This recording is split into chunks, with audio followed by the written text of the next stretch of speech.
कहाँ ले जा रहे हो मुझे? तुम्हें पता हो या ना हो उससे क्या फर्क पड़ता है, हम जा रहे हैं, कहीं पहुंच जाएंगे तो पता चल जाएगा।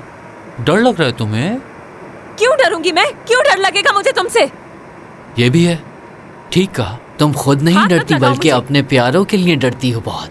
शायद तुम्हें अभी तक अंदाजा नहीं हुआ कि मैं कितना पहुंचा हुआ इंसान हूं। जब मैं किसी पे हाथ डालता हूं तो मुझे मालूम होता है कि उसके आगे पीछे कौन कौन है।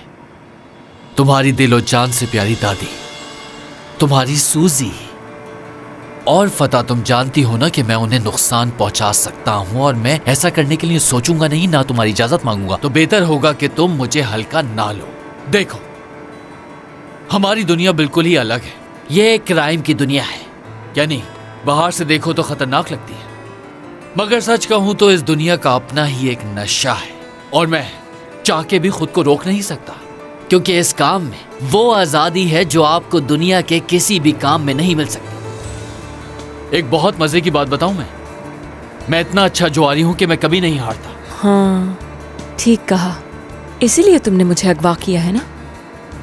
वैसे भी तुमने उस कमबख्त शरीफ के अलावा जीता ही क्या है? मुझसे झूठ मत बोलो टेक्सॉय, मैं नहीं मानूंगी। आन रिश्तों की पहचान, and if you want to watch more entertaining content, subscribe to Aan TV's YouTube channel. Thank you.